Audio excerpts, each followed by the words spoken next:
کہ جس کی لپیٹ میں آج ساری دنیا بھڑک رہی ہے، بھیک مانگ رہی ہے، گھروں سے نکل کے سڑکوں پہ آ گئی ہے اور ساری دنیا اپنے ہوش و حواس کھو بیٹھی ہے، اگر یہ وبا ہے تو میرے بھائیوں زکات دی ہوتی تو میں یہ بات دعوے سے کہتا ہوں یہ وبا کبھی مسلمانوں پر نہ آتی۔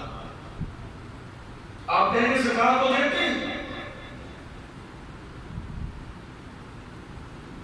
چونکہ میرے نبی کی حدیث ہے، آپ نے فرمایا کہ الصدقۃ رد البلاء، آنے والی ساری مصیبتیں، آنے والی ساری وبائیں، ان کو دور کرنے کا ایک ہی حل ہے، اس کی ایک ہی ویکسین ہے، کون سی؟ الصدقہ، صدقہ ہے۔ ہم اس طرف نہیں چاہتے کہ جس چیز سے ہمیں پیارے پیغمبر نے فرمایا کہ وبائیں، بیماریاں، مصیبتیں، بلائیں ٹل جاتی ہیں، ہم وہ علاج نہیں ڈھونڈتے، ہم وہ لوگوں کے بنائے ہوئے، ہم ایلوپیتھی، ہومیوپیتھی، میڈیسن، طبی، یونانی، ہم یہ علاج ڈھونڈتے ہیں۔ بھائیوں یہ علاج بھی سنت ہے، لیکن جو بنیادی علاج ہے وہ یہ ہے کہ صدقہ دیا جائے۔ اور صدقے سے مراد ہم سمجھتے ہیں کہ صدقہ یہی ہوتا ہے کہ چند لوگوں کو جمع کرو، اکٹھا کر لو اور ایک دیگو پکا لو اور ان کو کھلا دو، صدقہ ہو گیا۔ بھائیوں صدقے پر بھی انشاءاللہ ہم بات کریں گے، لیکن میں آج صرف زکات کے بارے سے بات کرنا چاہتا ہوں کہ زکات اسلام کا بنیادی رکن ہے۔ اللہ رب العالمین نے قرآن مجید میں تقریباً 82 مرتبہ زکات کا حکم دیا ہے، 82 مرتبہ۔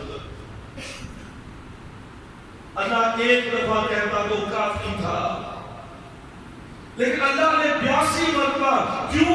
اللہ رب العالمین عالم الغیب ہے، اللہ جانتے ہیں کہ ان کو میں نے بنایا ہے، ان کے اندر دل و دماغ میں دنیا کی بھی لالچ ہے، اس کی بھی طمع ہے، اس کی بھی ہوس ہے، اور یہ دنیا کی محبت انسان کے دل و دماغ میں وَإِنَّهُ لِحُبِّ الْخَيْرِ لَشَدِيدٌ، اللہ نے کہا بڑی سخت محبت ہے تمہارے دلوں میں، کس کی؟ اس مال کی، اس دولت کی۔ آج میرے بھائیوں دیکھ لیں جتنی لڑائیاں، جتنے جھگڑے، چاہے وہ رشتہ داریوں کے ہوں، اپنے گھر کے ہوں، یا وہ برادری کے ہوں، یا وہ ملکوں کے جھگڑے ہوں، کس بات پر ہو رہے ہیں؟ دولت کی وجہ سے۔ امریکہ اگر 7 سمندر پار سے اٹھ کے عراق میں حملہ کرتا ہے، کویت میں حملہ کرتا ہے، یمن پہ ڈیرے لگاتا ہے، یا دیگر ممالک میں جاتا ہے، تو کس لیے؟ دولت کی وجہ سے۔ اور ہمارے ہاں جس کے پاس سرمایہ، جس کے پاس دولت، ہم کہتے ہیں کامیاب۔ اور دنیا میں یہ ایک ٹرینڈ بن چکا ہے کہ جس ملک کے پاس دولت زیادہ، وہ ملک سب سے اونچا اور دنیا میں اسی کی بات مانی جائے گی۔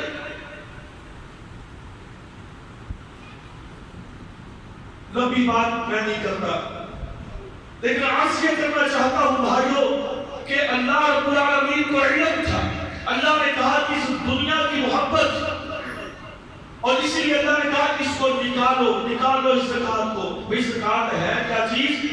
یہ میرے سال کی جو سستیاں، جو کوتاہیاں، جو مال کے اندر جو غلطیاں ہوئی کمانے میں، جو کسی کے ساتھ دھوکہ فرار ہوا، نہ جانتے ہوئے ظالم، یہ زکات اس کی پاکیزگی کا باعث ہے۔ یہ زکات اسے صاف کر دے گی۔ یہ میل کچیل ہے میرے بال کی۔ اللہ اکبر۔ آج کل تو وہ شاید دور پیچھے چلا جا رہا ہے، پرانے لوگ سے ملا، بلکہ سبھی جانتے ہیں جب گڑ نکالتے تھے نا گڑ، تو پت میں سوڈا ڈالتے تھے، کیوں؟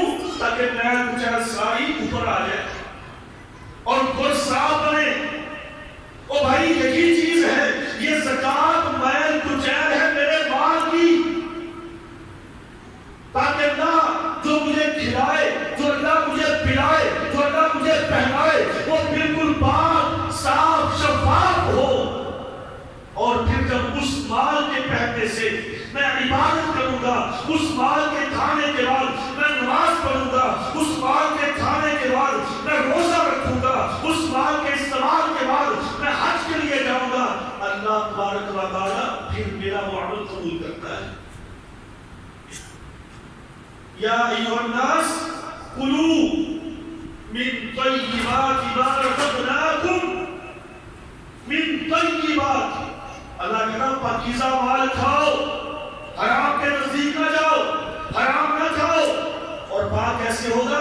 زکات دینے سے۔ یہ ان کی بات ہو رہی ہے جو سود سے بچتے ہیں، جو فراڈ سے بچتے ہیں، جو دھوکہ دہی سے بچتے ہیں، جو رشوت سے بچتے ہیں، جو کسی کا حق کھانے سے بچتے ہیں۔ یہ میری اور آپ کی بات ہو رہی ہے کہ ہم زکات نکالیں، اور جو سود کو ملوث کرتا ہے، جو رشوت کو ملوث کرتا ہے، اور جو باقی حرام کی چیزوں کو، حرام کے ذرائع آمدن کو اپنے مال میں ملوث کرتا ہے، زکات اسے بھی فائدہ نہیں دے گی، اس کا الگ سلسلہ ہے۔ یہ تو جو حلال ذرائع سے، میں اسی بات پہ بڑا خوش ہوں کہ میرا ذریعہ آمدن بالکل حلال ہے، میں نے 1 روپیہ سود کا نہیں لیا کسی سے، نہ کسی کو دیا، میں نے شراب کی فروخت نہیں کی، میں نے کسی کا حق نہیں کھایا، اسی بات پر راضی ہوں، اور زکات وہ نہیں دیتا۔ اور بھائی صرف ذریعہ آمدن حلال ہونے کے ساتھ ساتھ اگر میں زکات نہیں دوں گا تو میرا مال پاک نہیں ہو سکتا۔ اللہ رب العالمین نے حکم دیا ہے، سیدھا امر کے ساتھ کہا ہے، خذ من اموالہم صدقۃ تطہرہم، اے نبی ان سے زکات لو، ان کے مالوں کو لو، ان سے زکات جمع کرو اور ان کو پاک کرو، مطلب ان کے مال کو پاک کر دو۔ اللہ نے نبی کو بھیجا کیوں بنا؟ وَيُزَكِّيهِمْ، یہ نبی کتاب سکھاتا ہے، اور وَيُزَكِّيهِمْ تمہیں پاک کرتا ہے، گناہوں سے پاک کرتا ہے، بیماریوں سے پاک کرتا ہے، اور اس مال سے بھی جو میل کچیل ہے اس سے بھی تمہیں پاک کرتا ہے۔ خُذْ مِنْ أَمْوَالِهِمْ صَدَقَةً، اللہ نے کہا نبی ان سے زکات لے اور ان کے مال کو پاک کر دے۔ تو بھائیو زکات بڑا اہم مسئلہ ہے، اللہ کے لیے اس کو ذرا سمجھیے۔ ہم سے کتنے لوگ ہیں کہ جو زکات سے منکر نہیں، کوئی مسلمان انکار نہیں کرتا، لیکن عمل نہیں ہے، عمل نہیں ہوتا۔ اور میں صحیح بات ہے، ایک محتاط اندازے کے مطابق اگر پورے پاکستان کی زکات کو جمع کیا جائے تو یہ اربوں میں بنے، اور کم از کم 10 ارب کے قریب پاکستان کی سالانہ زکات بنے، اور پھر آگے اس کو ڈیوائڈ کریں، تقسیم کریں، مساجد پہ، بیواؤں پہ، یتیموں پہ، مسکینوں پہ، اداروں پہ، مساجد و مدارس پہ۔ یہ جو ہماری حکومتیں کہتے ہیں 50 لاکھ گھر دیں گے، ہم یہ کریں گے، مل سکتے ہیں، بن سکتے ہیں، اللہ کی قسم یہ کام ہو سکتا ہے صرف 2 سال کی زکات سے۔ اگر صحیح نظام صاف شفاف ہو، 2 سال کی زکات میں 50 لاکھ گھر تعمیر ہو سکتے ہیں، لیکن کریں کون؟ اور مراکز، یہ جو کہتے ہیں بچوں کے لیے تعلیم کا مسئلہ ہے، اور کم از کم 500 ایسے مراکز بن سکتے ہیں کہ جس میں آپ 1,70,000 بچوں کو سالانہ تعلیم فری میں دے سکتے ہیں، اس جو پاکستان کی زکات ہے۔ لیکن بھائی اس کا صاف اور شفاف نظام نہیں ہے، اور میں یہ بات دعوے سے کہتا ہوں، آپ چھوڑیے سارے ملک کو، آپ اپنے شہر کو بھی چھوڑ دیجئے، اپنے صرف ایک محلے کو لے لیجئے، ایک محلے کو، اور اگر اس محلے کے اندر سارے لوگ مل جل کے جو سرمایہ دار ہیں، اگر وہ ان کا 10 کروڑ روپیہ ان کا سالانہ بجٹ ہے، ان کے پاس موجود ہے، تو کتنی زکات بنی؟ 25 لاکھ۔ کیا ایک محلے میں سب کی سرمایہ داری کو جمع کیا جائے، اکٹھا کیا جائے، 10 کروڑ نہیں بنے گا؟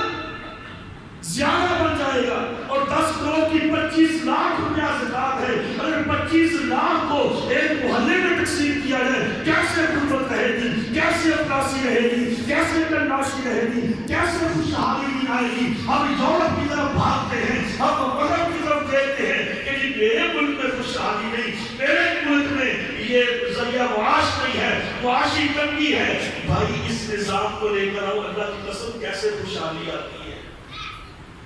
پیارے نبی صلی اللہ علیہ وسلم مکہ سے مدینہ میں تشریف لے آئے، 8 سال کا عرصہ گزرا، 8 سال زیادہ بھی نہیں۔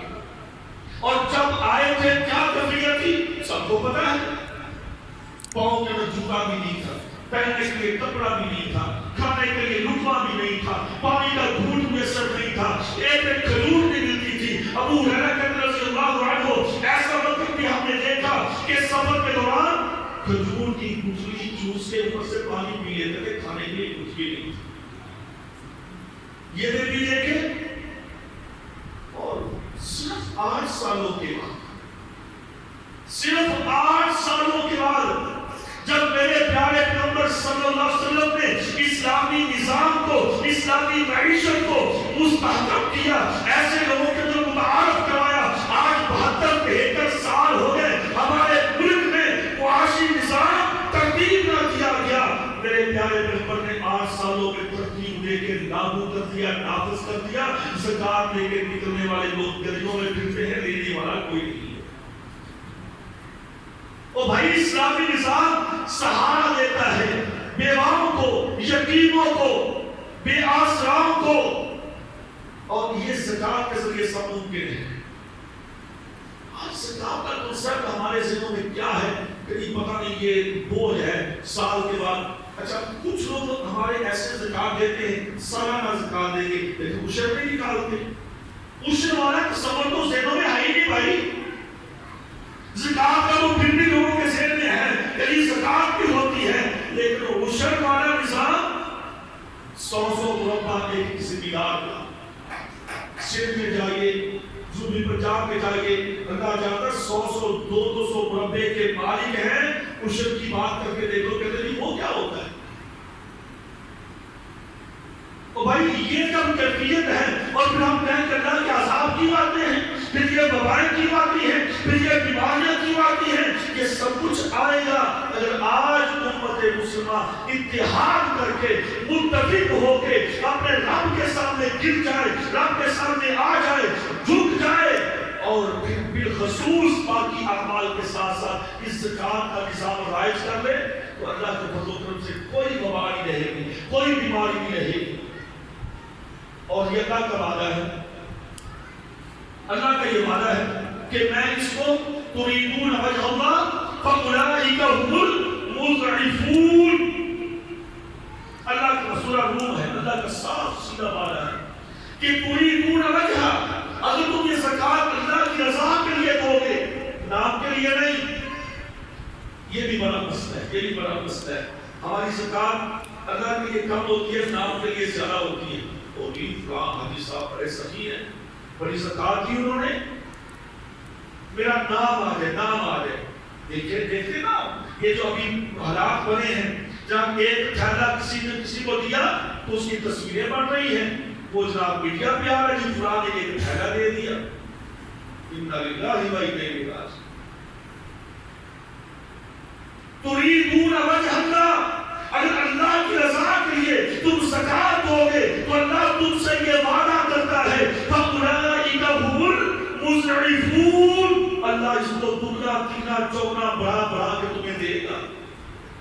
کوئی ایک آدمی دنیا میں، کوئی ایک شخص کہے کہ میں نے زکات دی میرا مال کم ہو گیا، اللہ اس میں ڈبل برکت دے دیتا ہے، اللہ اس میں برکتیں ڈالتا ہے کہ اس بندے نے مجھے دیا، من ذا الذی یقرض اللہ قرضا حسنا، جو اللہ کو قرض دے گا، اللہ تمہارے قرض کا بھوکا نہیں، محتاج نہیں، لیکن اللہ تم سے لے کے آزماتا بھی ہے اور تمہیں اجر بھی دیتا ہے۔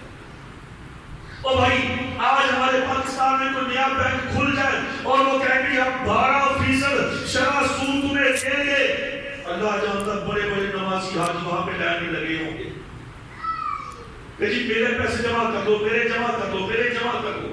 اگر کوئی اس سے بھی 0% دے گے تو پھر تو یہاں روٹی نہیں پکتی، میں کہتا ہوں وہ بھی جمع کروائیں گے اپنا کچھ نہ کچھ، اور یہ بچے کھاتے رہیں گے آرام سے۔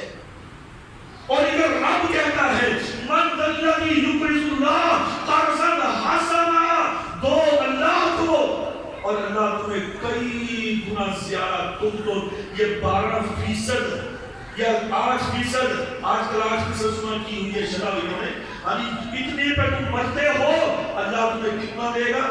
700 گنا۔ کون سا دنیا میں ایسا بینک ہے جو تمہیں 100% دیتا ہو؟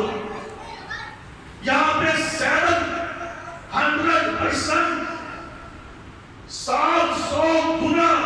اور بھائی یہ معمولی سی بات نہیں ہے، یہ آج کل میں ہمارے پاکستان میں کچھ 2-4 کمپنیاں ہیں جیسے کہ ڈیفنس اور سیمنٹ والے ہیں، اور ایک اور کہانا آمدنی والے ہیں، یہ کوئی 4.26 کے برابر دیتے ہیں، اور لوگ کیسے ان کے پیچھے دیوانہ وار بھاگتے ہیں اور اپنا سب کچھ لٹا دیتے ہیں ان کو۔ اور بھائی اللہ تمہیں دیتا ہے اور پھر اس میں فراڈ کی کوئی گنجائش نہیں۔ وَمَنْ أَصْدَقُ مِنَ اللَّهِ قِيلًا، اللہ سے زیادہ سچا کون ہو سکتا ہے؟ یہ تو بینک فراڈ کر جاتے ہیں، کتنے لوگوں کے پیسے گھومے ہوں گے، سنتے رہتے ہیں کس سے کہانیاں، فلاں آپ نے اتنا فراڈ کیا، ڈبل شاہ بن کے چلا گیا، بھائی لے گیا سارا سرمایہ۔ رب کہتا مجھے تو فراڈ نہیں حقیقت ہے، اور پھر 1 نہیں 10 نہیں 7 نہیں 700 گنا تمہیں دوں گا۔ اور میرے بھائیوں یاد رکھیے، اللہ کی قسم اس کی قدر، اس کی قیمت ہمیں کل آئے گی جب آنکھیں بند ہوگی، میدان میں کھڑے ہوں گے، تو اس وقت پتا چلے گا کاش کہ میں نے رب کے اکاؤنٹ میں، جو میرے رب نے اکاؤنٹ اوپن کروایا تھا، جس کے لیے کوئی ضمانت نہیں، کوئی آئی ڈی کارڈ نہیں، بالکل سیدھا سادہ اکاؤنٹ ہے، جمع کرواؤ لے لو رب سے، رب بھولنے والا نہیں۔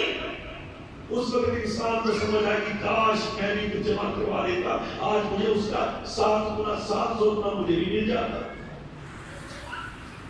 اللہ اکبر۔ تو میرے بھائیوں زکوٰۃ بڑی ضروری چیز ہے،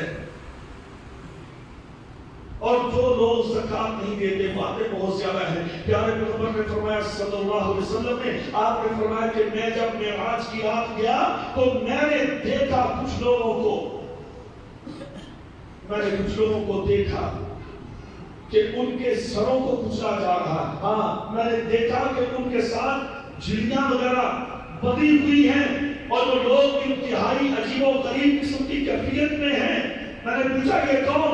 کہا یہ زکوٰۃ نہیں دینے والے، جو زکوٰۃ نہیں دیتے تھے یہ وہ لوگ ہیں۔ اور پھر آپ نے فرمایا، صحیح بخاری کی حدیث ہے، آپ نے فرمایا کہ جو آدمی زکوٰۃ نہیں دیتا اپنے مال سے، اللہ تعالیٰ اس کے مال کو جمع کر لے گا۔ اس کے مال کو جمع کر کے کیا کرے گا؟ اللہ ایک بڑا زہریلا سانپ اژدہا بنا دے گا، اور اس کے گلے میں لٹک جائے گا، اور گنجا سانپ اژدہا زہریلا، اور کیا کرے گا؟ اس کو وہ ڈستا رہے گا، اسے وہ کھاتا رہے گا، اسے وہ ڈنک مارتا رہے گا۔ کیوں؟ یہ مال کیا ہوگا؟ یہی سانپ، اور وہ سانپ کہے گا، بندہ اس سے بھاگے گا، سانپ اس کو کھینچ پکڑے گا، اور سانپ کیا کہے گا؟ انا مالک انا مالک انا کنزک۔ بھائی کیوں بھاگ رہا ہے؟ حضرت صاحب کدھر جا رہے ہو؟ میں تیرا مال ہوں، میں تیرا خزانہ ہوں، کہاں جا رہے ہو مجھے چھوڑ کے؟ اور اللہ رب العالمین نے اس میں توبہ کرنے اس کی بڑی ذات کی۔ یوم یحمى علیہا فی نار جہنم فتکوی بہا جباہہم، اللہ فرماتے ہیں کل قیامت کا دن ہوگا، ان کے سارے مال کو جمع کر کے جہنم کی آگ پہ ڈال کے گرم کیا جائے گا۔ فتکوی بہا جباہہم وجنوبہم وظہورہم ھذا ما کنزتم، ان کے سارے مال کو گرم کر دیا جائے گا اور اس کو دبا دیا جائے گا۔ جب وہ تانبے کی طرح سرخ ہو جائے گا، اللہ فرمائیں گے اس مال کو پکڑ کے ان کو داغ دیے جائیں، ان کی پیشانی پہ داغ، ان کی کمر پہ داغ، ان کے پہلوؤں پہ داغ۔ او بھائی ذرا سوچیں، تصور کریں کہ کوئی گرم سوراخ لوہے کی، اب یہ لوہے کی گرم سوراخ اس کو گرم کیا جائے آگ کے اندر، جب سرخ ہو جائے اور پھر اس کو یوں ڈال دیا جائے، یا پھر اس کو یوں جسم کے اندر گھسیٹ دیا جائے، تو کیا تکلیف ہوگی؟